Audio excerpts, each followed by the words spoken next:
Then you can just Oh, what have we need? We're on. Looks We like are we're on. live. What happened there? Hello, and welcome to the show, guys. Hello, everyone. there you Hello. go. Thanks for having us. This is a special Hearns live. We've got our resident crew chief here for the 1/10 off-road team.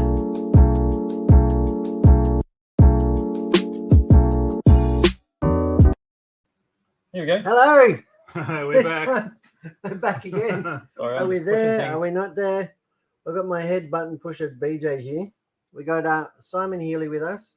He's our resident crew chief of the 1/10 off-road team. And he's come in this evening out of his own goodwill and just being a good bloke I don't know. You threatened me. to talk about the Yokomos, the off-roads that he's racing. Primarily, we're going to be looking at the new Cal 3.1 DTM 3.1 Yeah. We're series just car. basically we're going to talk about the two-wheel drives tonight.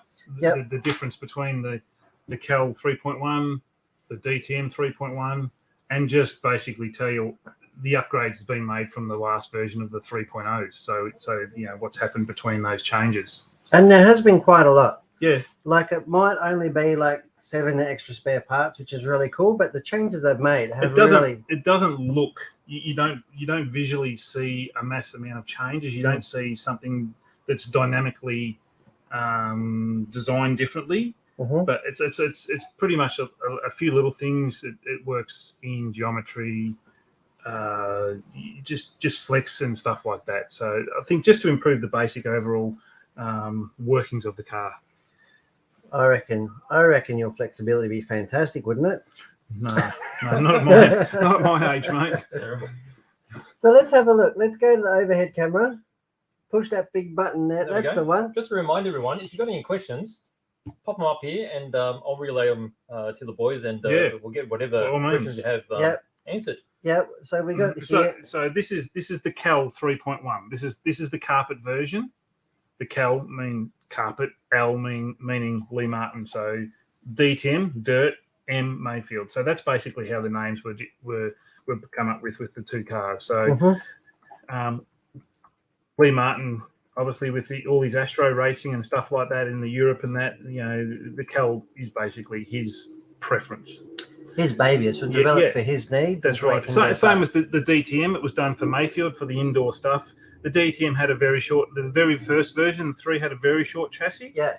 Which Made it super nimble. well, it was, but it was hard to drive fast. Like you look at our open tracks here in Australia compared to the US indoor racing, you know, they got these short little straights, kind of complex tracks, 180-degree turns. Yeah. They jump, big jumps, you know, from out of a corner, hit a big jump, land in the corner, got a turn type scenario, a few little bumps and stuff.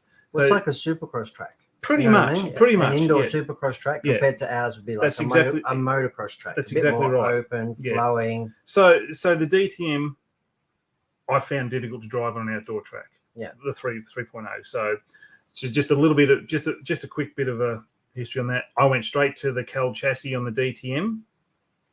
Major difference. Yeah. More stability, easier to drive faster, and just a better car to drive overall. That's really what we developed for the last 18 months, I suppose. Pretty much. So myself, my son, my daughter, we've all been running the Cal 3 version cars up until just before the Vic titles. When the 3.1 come out, both my son and I got the DTM 3.1s, and that's what we raced at the Vic titles. Yeah, well, that's what was available. Yeah, the Cal 3 hadn't it wasn't out. Behind by a month. It didn't arrive till January or something like that. That's right. Yeah. So anyway, So this car here is the Cal. So the Cal has a 5 millimeter longer chassis than the DTM. The overall chassis length is 5 millimeters longer, which is quite substantial, really, isn't it? It actually, when I drove this for the first time, it was a bit like driving a Kenworth. Yeah. I felt like I had no steering. It felt like I didn't want to go around the corners tight, which with the setup that I put straight into it from my DTM 3.1 didn't really work. Yeah. It worked well. Car had super stability and like the grip was awesome, but it lacked steering. Like at Kilo, the first time I raced it, I couldn't get around the tight corners. Yeah. I left the gap open really wide, and the other guys just shot in underneath me a few times. So that was really apparent. Rectified all that problems with lots of help from Paul Sims at Berserk. Yeah. Paul's got a Yokomo now. And he's really good on geometry and setting up. Yeah, you know what I mean? so Paul's done a fair bit of work for us already, working on the Ackerman and some other bits and pieces, rear tower. Yeah, which you just can see on the turn that. overhead camera. I'll just turn that there. You'll see the rear tower. It's like the what Lee Martin's running. It's got the Camberlink mounts on the tower. Yep. Which actually is good because that block that bolts there Across the back and the yep. camber mount that goes there, we've now removed that, which is now even quicker for us to do an adjustment on this block here, and also to get into the diff. Less parts, less screws, all that kind of stuff to move. And the only negative part of all this is when you put these on, is getting to the nuts on the other side is a bit tricky. That's it. That's the only negative. The rest. They really need to assemble the shock tower off the car. Well, if you've got a good pair of pointing nose pliers, you can hold the nut, then screw. Yeah. Okay. But so that tower's available. That tower's a different height as well, because we run a little higher tower, very similar to what the AE guys do. Yeah. They've got a standard low tower. Then when they go to the 31 mil shocks, they have a higher tower. Yeah. We actually do the same thing in reference to outdoor tracks that are bumpy and rough and stuff like that. So we're looking for more shock stroke and just a bit better absorption of the bumps and jumps and stuff like that. So that's what it's come up with. So that tower is available. You can buy that from Berserk themselves. Yep. So online helps a lot. The rest of the parts, apart from the Ackerman plates, which I'll get to a little bit later, which are Berserk as well, or you can actually get Yokomo ones. Yes. I've got a really quick question here Yep. from Anthony. He just wants to know who paints your bodies because they look They're great. good-looking bodies, aren't they? They're not bad. Well, he's one of the Yokomo guys, Matthew Jenkins. He paints the bodies. He's a Hearns racing team driver. He also, you can see there's the four-wheel drive. He's also painted that one for me as well. He does awesome work. But he does it for the love of it. Yeah, he's not a he doesn't do it like he hasn't got a business doing it. No. He's not a professional. He just does it for the love of it. So he loves helping us guys out, and he's done it for a lot of his mates and stuff like that. He does awesome work though. So thanks, Matty. Yeah. So where were we? Yeah. So basically, what we're looking at, have a look under the hood. So there it is. I do not run the waterfall. Which is the brace here. There. A lot of people will, probably pick that up. I suppose the first thing is no waterfall. Okay. Even on Keilor, actually, I prefer the car without the waterfall at Keilor. And our track, if you're not from Keilor, is oiled with canola oil. The rate of grip does go up and down depending on when we oil retreat the track, but it goes from high, medium to high. Yeah. Okay. So it's always and it's bumpy. It's fast. It's got some off cambers, ripply little. Because when you oil a track, the actual oil, like a bitumen road, it actually pushes and waves the terrain. So you get a wavy effect in the ground essentially from the oil. Softens up like putty Play-Doh. Yep. So it softens up the surface and you get it in the braking areas in the high speed, you get waves. So we don't run the waterfall because it helps us to get more rear grip. Okay.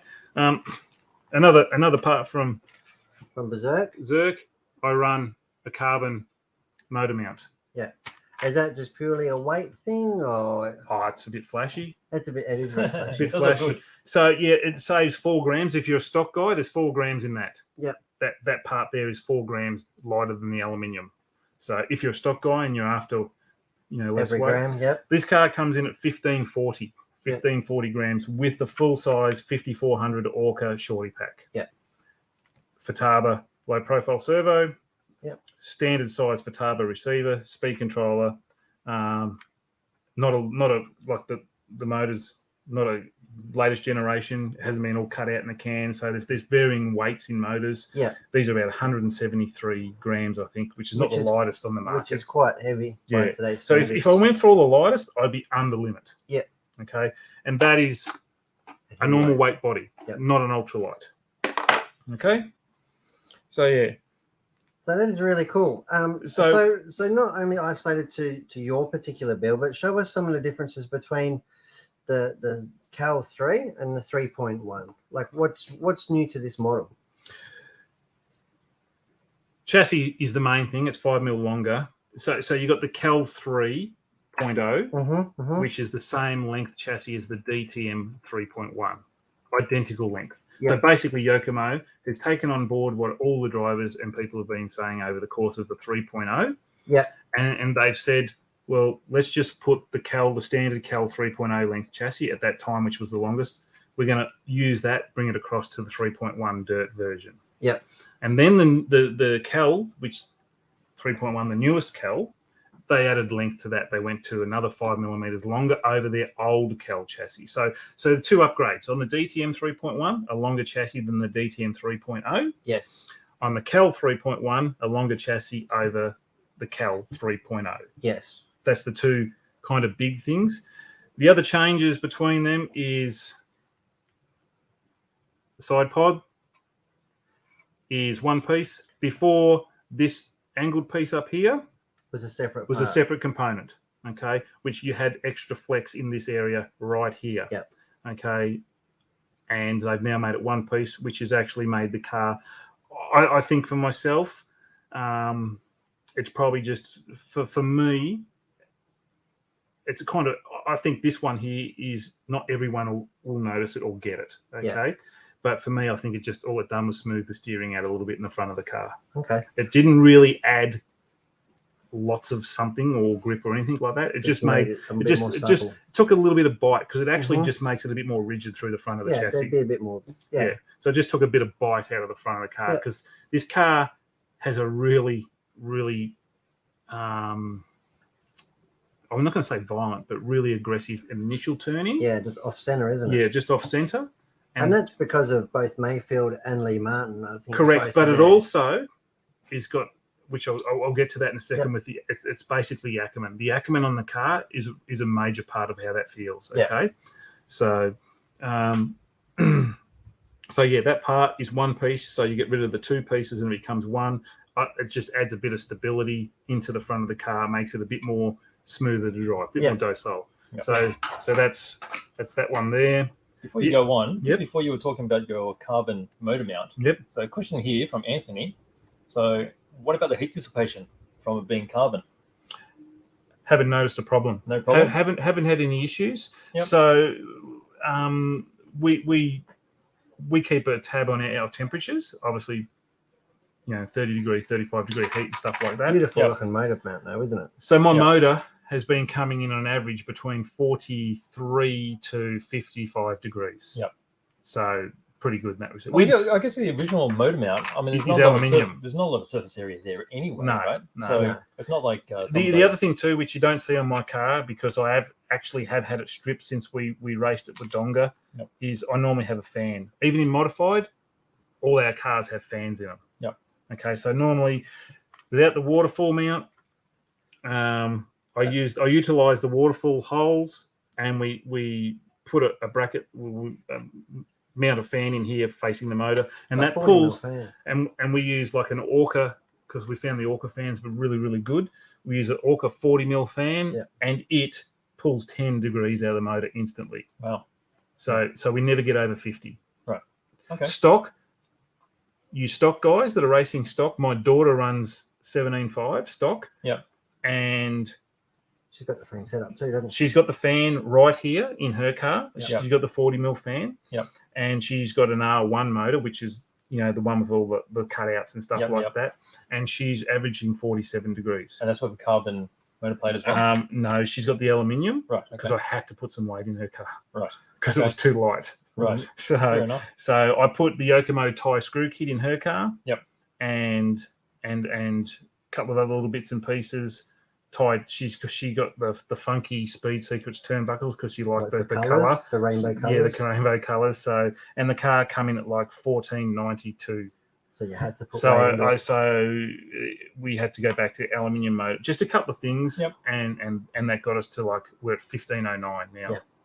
With that and we put a bigger servo in it, and we got it back up to like 1509. Right. So, I can see that most of the screws that I can see in this one are in fact steel.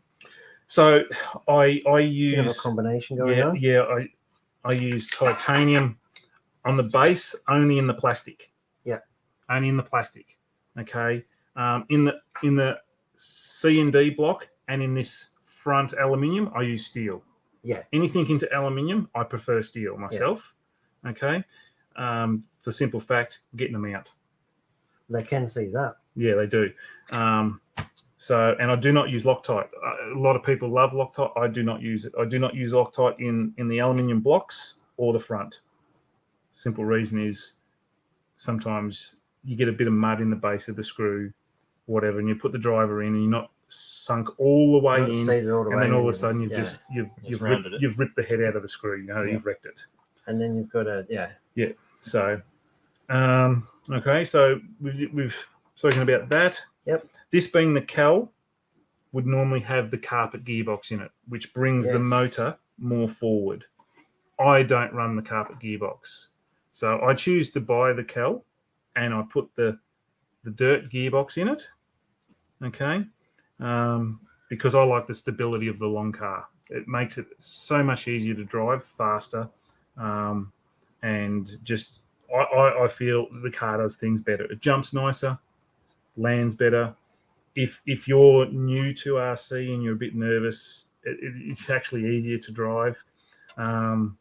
You do have to do a little bit of work to get the tight corners out of it being a longer car. Anything longer has a slower or shorter, smaller turning, a bigger turning radius rather than a smaller one. But it's definitely achievable. You just got to do some tuning. So that's the carpet gearbox. Which basically on the front camera for a bit. Maybe people getting bored of looking at his car. That's the one. Here we go. We're back. Yeah. So basically, this shaft here, where the spur goes, is further forward, which just brings the weight of the motor further forward. That's why you have two holes in the chassis. On the dirt version, you've got the rear holes for the waterfall if you choose to use it. On the carpet, you've got the forward holes. All pretty basic how much stuff. longer do you think it is? What's the difference in length? I have not actually measured it. But it's quite significant. You see it. So you can see the distance between that spot here. That spot here to there. I'm going to say at least 5 or 6 millimeters. Which is quite significant. There's another. And this is a tuning option in itself, which is still prevalent. I have run both gearboxes at Keilor. Yeah, well, Paul Sims was on Sunday on the club. He was chopping and changing and trying a few different things. Paul had the carpet in and he went back to the dirt. So I've successfully run the carpet gearbox and I have successfully run the gear diff at Keilor. And that's when the grip was up really high. But preference is the ball diff. The ball diff is just a little bit faster. Yeah. To get on the power out of the corners, basically. So it's another little thing here, which I can show you because I've got a set of gearbox cases here apart. When you maintain your diff, it's a chore. Yes. Like you go out, you do a club day for the whole day, you come home, your car's pretty clean, and you go, looks spiffo. I'm not going to do anything. I'll just chuck it on the shelf and I'll go racing. Spiffo, you reckon? Yep, go racing next weekend. But you don't want to pull the back cover and all off and lube up the idler gear, stuff like that. So where are we? Can we put this camera on up here? Yep. Yeah, it's on. It's on? The top camera, yep. So get this can I get it in the light? There's the light. There you go. I have to drop it down a bit for the focus. Yep. So you'll see this hole here where the screw goes through to hold the two cases together. Yes. You see this blank spot here?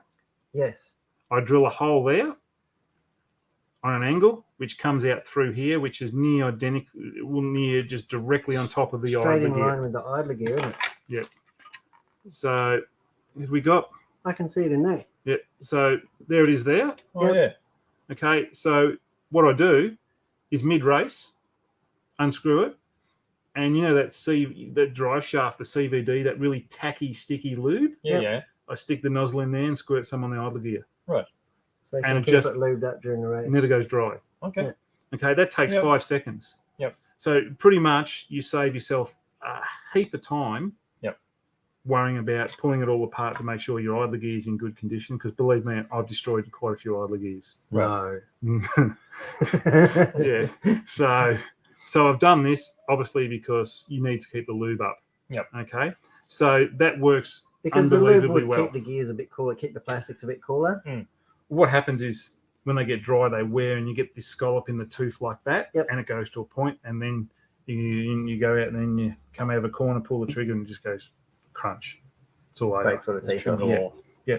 So that I do to all our cars, and that saves a lot of work. Saves a lot of drama and a lot of work. Particularly like if you're at a big event, like you go to a state title, and you spend like a whole day practicing or cutting laps. That is a lot of work for the idler gear. Well, there's a tip you could use in other cars too, right? Yeah, you can do it in any car, but this is just because obviously I'm a gearbox specialist. Yeah. So I just decided, I needed to do something because obviously it was getting dry-ish and it was failing. That's a great idea. So that Especially works. when you guys go to the track, you just smash packs all day. Yeah, like a state title on a Friday, you try and do 10 to 20 packs. Yeah. In the open practice scenario to get your eye in. Yeah. And then you really need, you don't want to be stopping and pulling all the back end apart to lube it and grease it. No. So you just pop that out, like every, 5 to 8 runs, and you squirt some stuff in and off you go again. There you go. All righty. That's a good little pointer. Yep. All right, I've got a question from Roger. Yep. He wants to know, can you use the same front and rear arms from the free on the new 3.1? Correct. Yes. So the only difference between the 3 and the 3.1 is the rear arms uses the four-wheel drive SF2 arms. Yeah. Right. And a 69mm dog bone, not a 68mm dog bone. So they've actually made the rear of the car wider. They have. Right. So they retain the same C and D block, the aluminium mount blocks. They retain the same pills. They retain the same hubs, hinge pins, spacers. It is just the plastic arm is 1mm longer. Right. And the dog bone is 1mm longer. Which is really good. If you're racing both cars, you essentially have to carry less spares. Well, if you're running an SF2, your rear arms cross over to both cars. That's right. And your drive shafts. No, they do not. Oh, don't they? No. The drive shafts don't. So the drive shafts on 65. an SF2 are 65mm. That's right. Yes. Sorry. The outer axles do. Yes. The outer axle part, but the bone itself. No, it does not. Yeah, it does not. That's right. It's 65. The front arms identical. Right. The only thing changed on the front is, hang on, we'll move that. Is this part here? That is the front hinge pin arm mount, the front arm mount. Okay, so it's different to the old one. So if you want to open that, please. I can do that. Make me feel useful at least once today. Yeah, got to do something. That's right. So here to look good. This is the Calversion steel, solid steel. That weighs like 38 grams. Yeah, and that's just to get more weight over the front. That's for the carpet. That's for the carpet races to keep the front of the car down, to keep the steering in the car on the carpet. Okay. The dirt version comes with an aluminium one. Okay, which is scalloped out. This weighs like I think 12 grams. And it's beautifully presented. If nothing, massive difference. But this is different to the 3.0. It's exactly the same design. Yep. They replace with all the same hardware and all the same screw lengths and everything like that. But all they've done is I'll get my fingers out of the way. That's right. Is this hole here where the hinge pin goes through? That is offset 1 millimeter. It's not drilled in the center. No. So you can change your roll center in the front of the car. As quickly on the inner part now. As flipping it over, flipping it over, we'll call it. Yeah. So you can go 1 mil up, you'll be a high roll center. Yep. 1 mil down, you'll be a low roll center. Yep. Okay.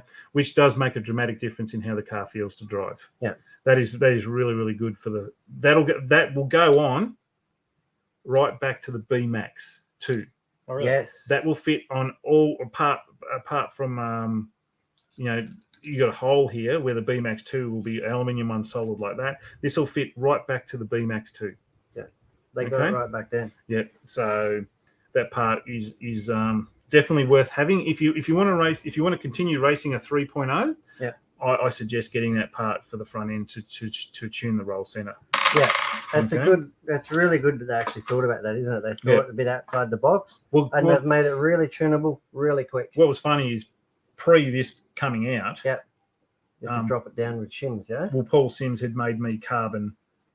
Paul Sims from Berserk had made me carbon plates to go.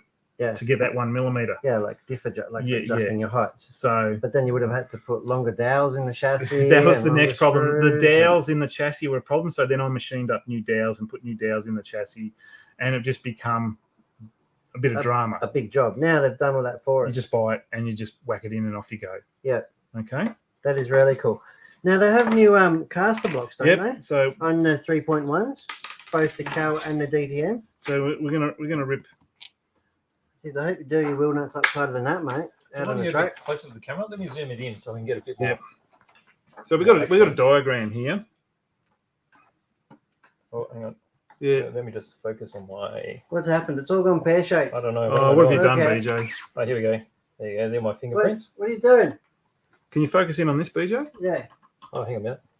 Oh, now you've done it.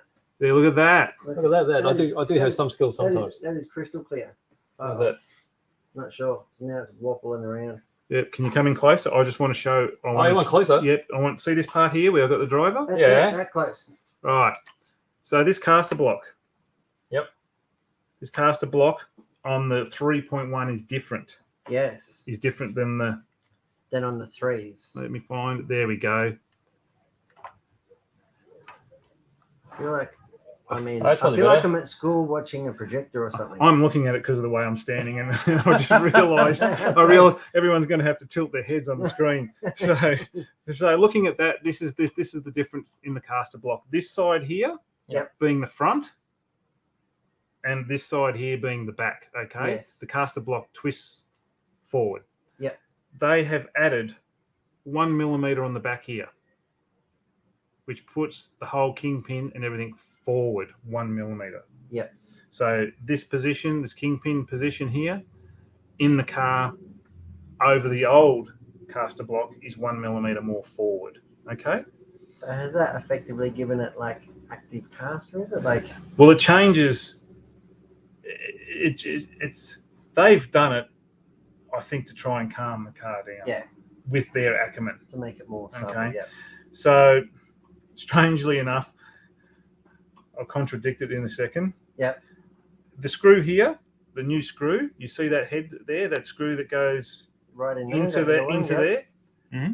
That's just a full lock adjustment. So you can screw it in and out to reduce steering or steering lock. Yep. Oh, right. That's all it's for. It's not there for any other reason. I actually leave it out. I don't even put it in. Well, it's very much like you full lock all the time. Yeah. So lock to lock, mate. So, but there's a 1 mil shim.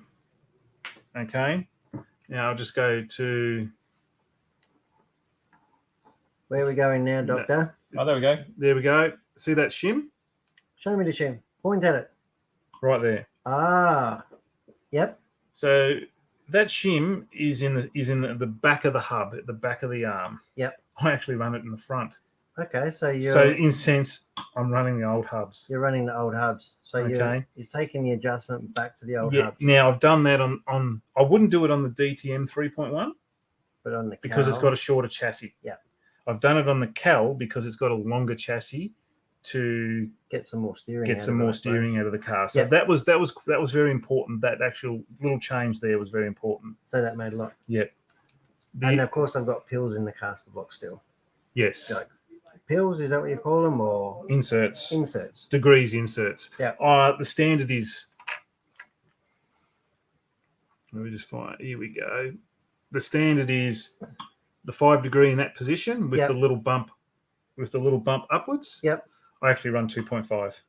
Okay. So and that is something that I've run in all my two-wheel drives, regardless of the brand. I've run 27.5 degrees. Yep. Because I find, for me, I get a better balance of turn in and mid and exit steering. Okay. When you run 5, 30 degrees total. You'll get a really smooth, balanced turning in. Mm-hmm. Okay. Having more caster, you'll get more mid and exit. Yep. Okay. Having less, you'll get a little bit more instant turn in. Yep. And you'll reduce the hook in the car. You know, like sometimes you're coming out of the corner and the back of the car wants to come around really fast on you, and it hooks. Unloads the rear. Yep. That helps. It's not a lot, but it helps. It stops. It reduces a little bit of mid and exit steering. Yep. Okay. And that also is in conjunction with your Ackerman and your camber link. All these pieces work together as a and your roll center, of course. Yeah. So your Ackerman plate being this one here. Yes. Okay, that's the one that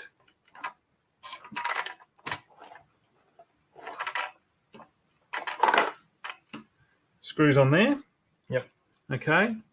So Paul Sims, once again, me and Paul, we've been working on this. Paul's done some R&D on this himself with his CAD drawing and that. He's put a fair bit of effort in the last week or so with this for us. And a lot of modelling. Yes. Yeah. And he's worked out a true Ackerman point in the car. And it in kit form, it's not true. No.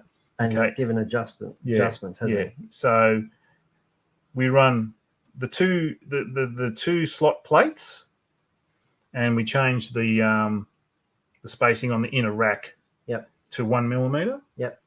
Which gives it a 100% Ackerman. Yep. So it's basically, I don't like using the word perfect, but spot on.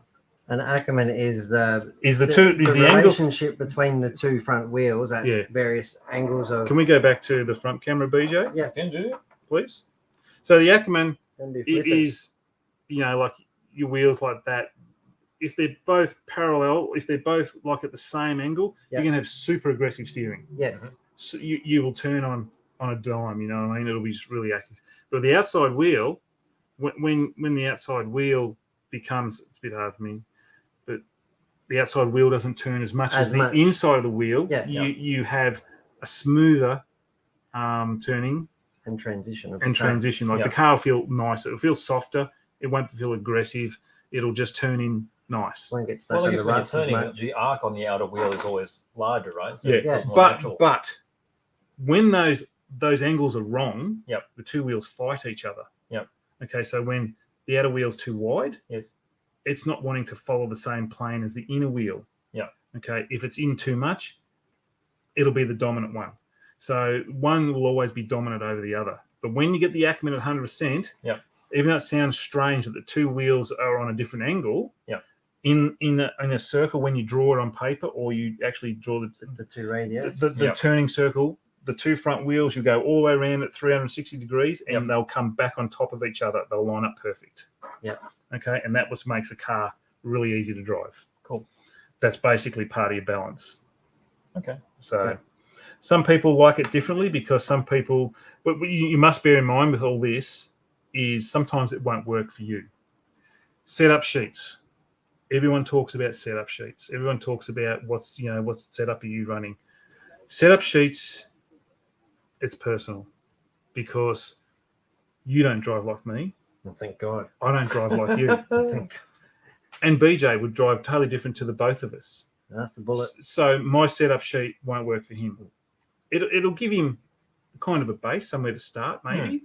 But what's really important like the is shock package can work, but the geometry and the feel of the car might not necessarily. That's right. You might not like the amount of steering I like. A lot of people drive my cars and they go, "Wow, you've got a lot of steering," because I don't throw a car in. I just turn it really smooth, and I like a car to be. If I give it a little bit, it only gives a little bit. If I give it a lot, it gives a lot. Some guys, they got to turn a lot to get a little. You know what I mean? Yeah. And then they drive another person's car and they find it really difficult. So setup sheets is more about you looking at them and going, that guy, they're all doing the same thing. That must work on that car. That guy, never seen that before. That's probably more of a personal choice. Okay, that's my experience. There's a lot of guys out there that do a lot of work and they help out and they do a lot of setup sheets and they give a lot of information out. And you know what? Information is awesome because it's free. Doesn't matter. it just. But the best thing you can do is you just got to go out and try. You've got to go out and try all this, because you might go, oh, that worked really awesome for me. That did not. And that is a beautiful thing about the modern day tracks with the modern day personal transponders and stuff, and especially with the off-road, because the tracks change so much day to day even. You know what I mean? Especially if you're not taking blowers and stuff like that with you. That's right. If you're just going down, then at least you can develop the car throughout the day or throughout the conditions how you feel it should be done, and you can watch it on the clock live. Yep. So this car itself, I love this car because it allows you to drive aggressive. I'm referring to the Cal. Sorry. Yeah. I should have said that. The Cal, I can throw it into a corner really aggressive, and it doesn't do anything weird or silly for me. Talking about the Cal, we've got this question here from what do you call himself again? Which Handle the Jandle. Okay, so here we go. Would the Cal suit Knox? Damn straight. Yes and no. He'll have to do a little bit of work. Right. Okay. So basically, if you're running a standard car as per the kit, no. And that's just all there is to it. Because it's a long car and Knox hasn't got the grip it used to have. It's, Knox is the type of track with the material on the track. It needs a lot of water to come for the grip to come really up. If it was really gripped up and the track was not loose or a little bit of rubble and you had the right tyres, Cal would be really smooth. As long as you do that little bit of work to the steering to get that steering. Get that feel, yeah. Because you understand this car is designed for extremely high grip carpet. So they dull the steering down to make it fast on carpet. Yeah. So you actually have to just work on getting a little bit of steering back. This is why I run the 2.5 degree inserts. Yep. Okay, and I've moved that washer. Yep. And the caster, the Ackerman that we've changed. Okay, the standard car is a little bit subdued and a little bit calm, too calm. So for Knox, I would be. But for some people, that could suit. You know what I mean? Well, if you don't get a lot of track time, and this is something everyone has to be. I suppose this is the disclaimer. Everyone has to be a little bit honest with themselves, because you drive, and some of us can be a little bit nervous on the wheel like that. You know what I mean? And some of us can be a little bit aggressive with the, throwing the car in and stuff like that. That is a massive reflection with today's technology and our transmitter. Like the quality of like Futaba 7PXs and the new 10 whatever it's coming out and stuff like that. The action's happening before you realise it within yourself.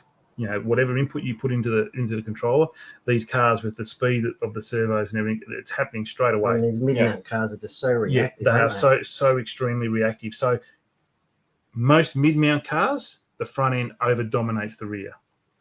So the rear can't keep up because the front is so over-dominant. You got to say, sorry, people say, I've got no rear grip, but what they really need to understand is it's because they've got so much steering. Mm-hmm. So this car here will feel like it's got heaps and heaps of rear grip, but you won't have steering. So it'll be slow. It'll be slow around corners. So what we've done is we shorten the wheelbase up. I actually run a different rear arm. To the shock of most people, it's not a Yokomo rear arm that we run on a loose track. On a loose track. Like Keylor, I'll go back to the original arms because of the oiled track. But like at Wodonga a week ago, we don't run the standard Yokomo rear arm. And that's to give you more sweep, push the weight forward. So shock horror. Can we go to the top? Oh, let me just fix fix up the zoom. You've over zoomed. Hang on, a bit of technical fixing. Lucky you're here, Beach. If you weren't here, where do we would be two Muppets banging there. Where we put Are we going to pick this up? The wheel spanner. Yeah, the wheel spanner, mate. Here we go. That's me. That's that. I need to take that one home. I've lost mine. Oh, I've got that. You left it on my table. I know. So we'll turn it upside down. This is really getting into the nitty gritty of the Healy car, isn't it? Yep. Oh. Yep. These are the. This is what makes speed secrets. This is what makes Simon tick. So after trying multiple different, grinding the arms away on the Yokomo arms and moving them forward and stuff like that, I found once you start grinding into the arms here to actually get the arms forward, they just seem to flog out really quick through the hinge pin. They get loose, and you get that active movement in the arm. You know, like it just gets sloppy and chops out. I have that on all my cars. I love that. That just helps you to get around the track. That's right. So after researching a lot of different arms, because obviously you don't want to go too far away from what Yokomo designed on their cars, because that's how the car was set up and built. You'd like to think that they know what they're doing somewhat. Exactly right. Just like, you know, you got like, you look at some of the other brands, they've got short arms, they've got long arms, they've got all Stiff sorts arms, soft arms. Yeah, it's just they just try everything they can to get that little bit extra. Just that little bit extra. So we run a lossy arm. Shock, yes, lossy. 5.0, I think it's called a VHA, or the reason we run this is not a VHA arm, but I had to brutalize it with a Dremel, is this portion here is bigger. That piece there is kind of further back here, which gives this hub more clearance to roll in the arm when the suspension action's going up and down. So if you do plan on doing this, you need the VHA arms. And you will need the outer hinge pin as well. The lossy hinge pin? Yep. And apart from that, straight in. Drop straight in. The measurement from there to there is the same. Yep. And the 3 shock positions is the same as the Yokomo. Very similar, aren't they? I reckon it's half a mil out, if that. Okay. And it goes straight in. You will need a couple extra spaces because you get more adjustment in the arm itself here. You also get more adjustment in the hub.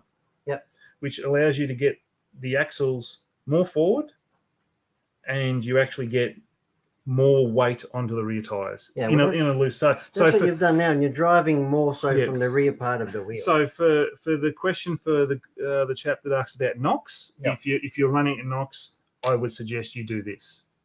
Okay. Yeah. This would increase your rear grip and your awesomeness. That too. Yeah. And then it's just a matter of you tuning your shocks to what you like, as in pretty much you'll be starting at 1.72 hole rear at least 27.5 or 30 weight oil. We use XTR oils. So if you wanted to know what brand of oils we're using, it's XTR. And in the front is 1.62 hole 30. And when it gets a bit hotter, 32.5. That is it. Yeah. I don't go with it out of those boundaries. No. So it's a pretty consistent shock package, isn't it, for these? Springs we change a fair bit. Springs, yes. Springs we change. That really changes the dynamics of the car and the feel of the car, doesn't it? It does. And the balance. So if you look at a lot of setup sheets for multiple brands, you'll notice that pretty much this is the US and stuff like that. Nearly everyone uses AE springs. And it's because they're fairly consistent and they seem to group the best. And what I mean by that is, you buy a pair of springs and they're really close, as in if you test them, they're really close. Okay. And you put them on a bench, standing next to each other, and they're pretty much the same height. Some other brands, not so close. Okay. I personally prefer to run the AE springs because I've used them for quite a while, and I've got a good understanding of the combos from front to rear, what to group balance, together. And that's important to get the balance in your car. So we use, on extremely cold, loose conditions, we use black V1s, and when the grip comes up, green V1s and white V1s. That's our 3 springs for the two-wheel drive on the rear. Front, white and grey. That's it. Nothing else. As in V1, all round. I have tried the progressives, the V2s.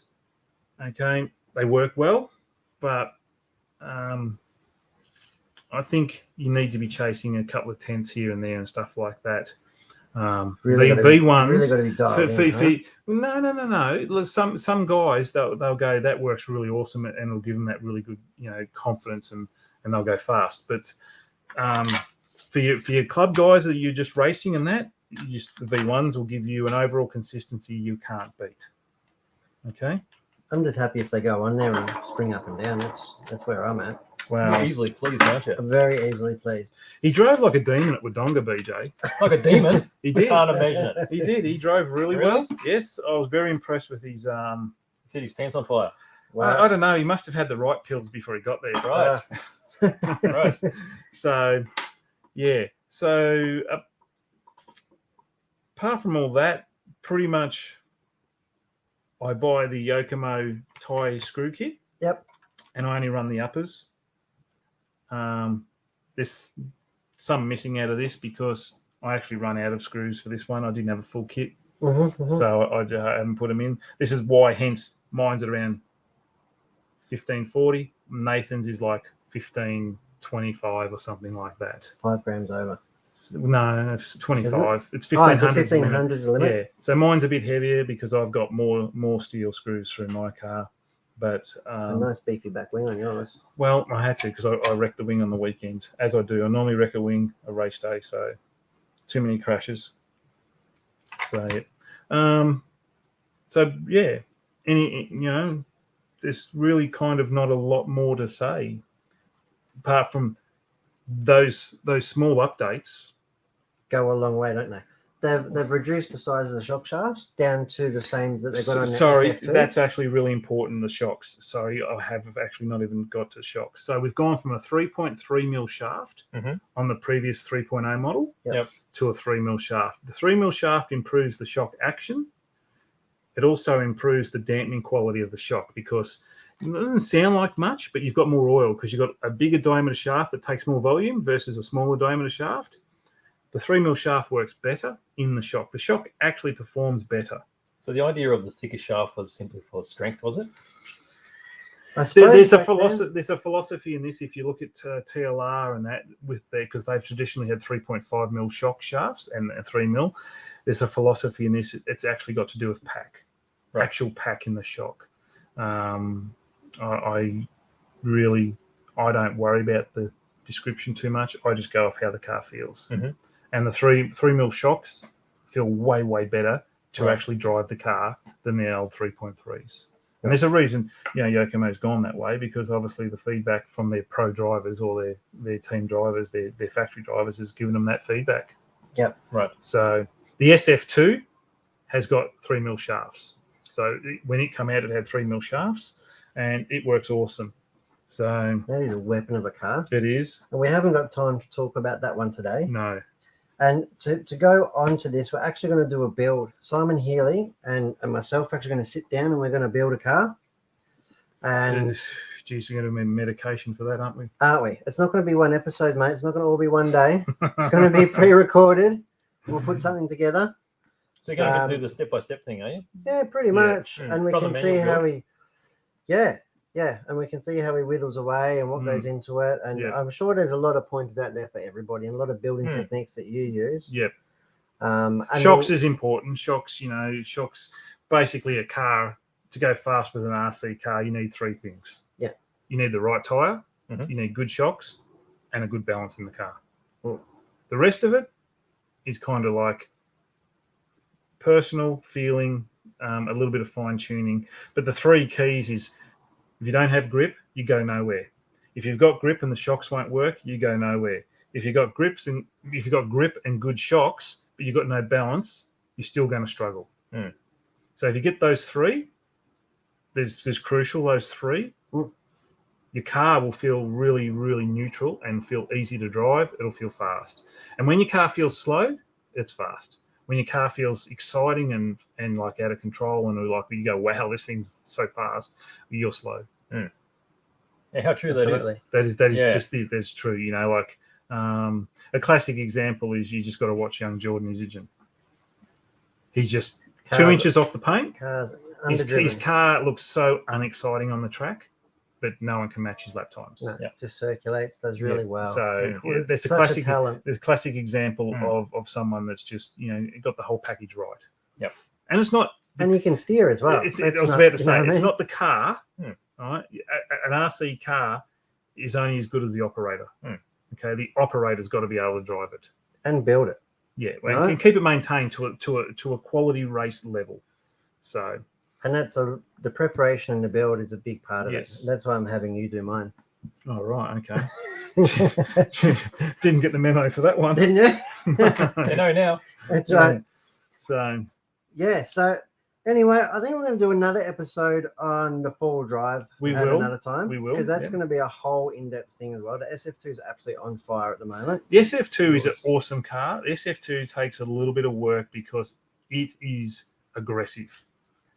Okay, Super it's aggressive. aggressive car, but once again, it's a balance problem. Once you get the balance sorted and you understand what you're doing, the car is so fast, so much fun too.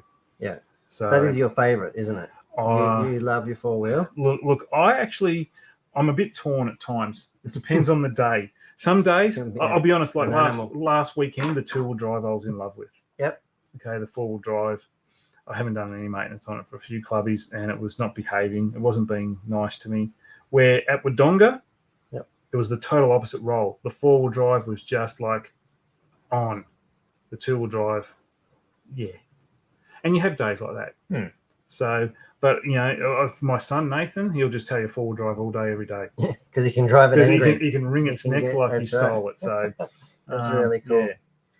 Oh well, so that is the DTM 3.1 Cal 3.1 in a nutshell. Yep. We've covered over the. If there's anything I've missed, improvements, or if there's anything that anyone that's got one wants to know, just shoot me a message. Get in touch with us. Yep. Shoot a message. If you can't find me, shoot this clown a message and he'll put you in touch with me. Absolutely. Absolutely. That's what we're here for. We've got a good little racing community going. Like I said, Simon is the crew chief of our off-road racing team, so predominantly that's I have to say this, my knowledge with RC cars has grown a lot over the years, but in the early days, I have to really say to Paul Sims, me and Paul were racing at AA Indoor Track. Mm-hmm. That's the carpet track that used to be here in Melbourne at Dandenong. Adrenaline. Adrenaline Arena, the old track there. And me and Paul were there Wednesday nights, and we just sat there racing nearly every Wednesday night, just smashing ideas backwards and forth off each other. And I learnt so much information from Paul and racing, like with Paul, and we basically fed off each other, And he's been really, really, instrumental in my RC racing, because obviously not only does he support me with all the carbon products and help me out, but if I want to try something that's just like NQR, he'll help me and he'll cut it out, and we'll do it and stuff like that, whether it's a failure, whether it's a positive or whatever, and that's been awesome. So when it comes to where I've got with RC, with shock towers, specifically shock towers, because sometimes shock towers work, but not always work. You change the tops, you change the angle, you change the height, like this one where we put the camber link on the back of it and remove the other stuff. All this stuff, Paul Sims is awesome. Yeah, he's done heaps of stuff for us. So and he enjoys it. And he's come back into the team. So the help that I've got from Paul has been just unbelievably good. Apart from that, it's just been trial and error, crash heaps, break heaps of stuff, and just frustration days, good days, etc. Keep feeding it tires and wings. Pretty much. But the thing is, if you want to improve your laps, you want to improve your racing, you've got to go to the track and you've got to force yourself to make changes. You have to do it, because you won't understand if you don't. If you don't make changes and you go, oh, my car's really awesome, and you'll chuck it down on race day, and the kid next year who's making changes will smash you, because he'll just learn and he'll understand what he's doing a little bit better. And that's what it's all about. You have to understand what you're doing. And the key is tires, shocks, balance. Well, balance, you find your balance in your car, so once you've got it, it's there. But tires and shocks, and the thing with off-road is as well, it's constantly evolving. The track evolves. It does throughout the day, so you have to read the track, read your car, read the feeling. We'll use Keilor for an example, right? So you get to Keilor in the morning, being in a canola oil track, right, when the sun's not right up, and it's kind of cool. The grip's amazing. Okay. It's a really consistent, fast track. Okay. The car will feel good. You use a super soft tire, you'll have plenty of grip. There'll be no tire wear, and you'll just go, wow, this is amazing. But you'll get to mid-afternoon when the UV is extremely high, and the track will change. You don't visually see it, but the track will change, obviously, in temperature and stuff like that. And you will lose a second a lap unless you know exactly what you're doing with tires. And I mean, what you're doing, what tire you're going to. And tires is just in any form of racing is a war. Tires is just a war, because your knowledge in tires is your knowledge for speed. That's right. Well, it's really like, I'd have to say it's 80% of the setup, no? Like it's a big. It is a chunk of massive your part setup. because if you don't have the right tire, you don't have grip to start off with, and you don't have grip, nothing else matters. And the tires in these cars is critical because there's manufacturers. We've got like 4, 5, 6 manufacturers.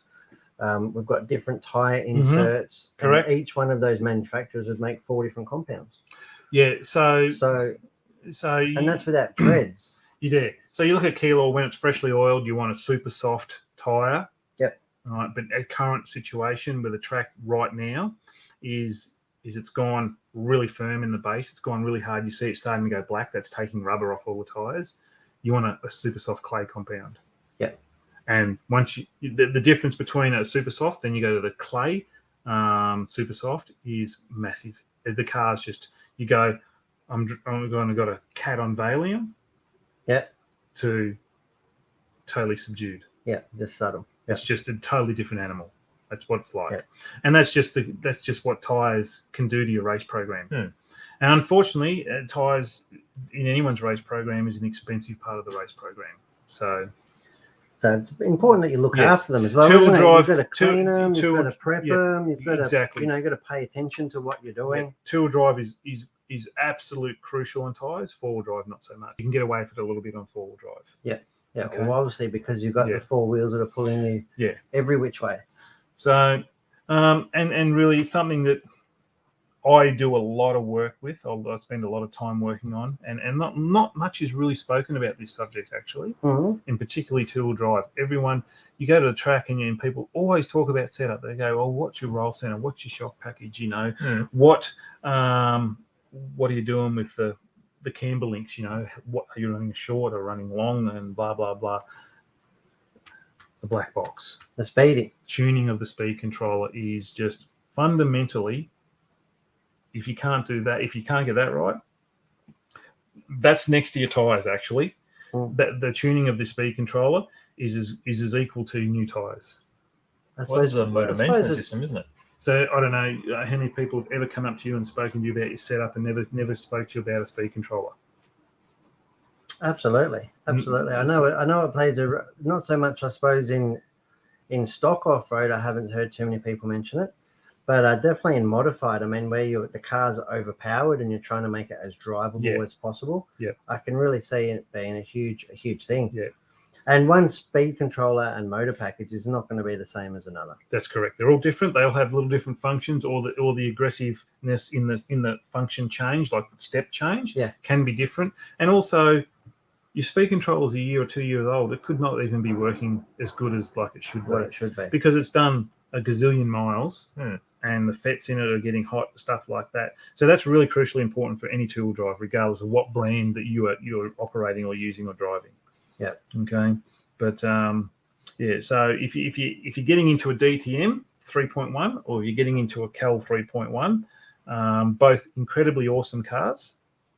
You know, you've got a couple of options there. You do not need to spend a lot of money on these cars to get them to a good point.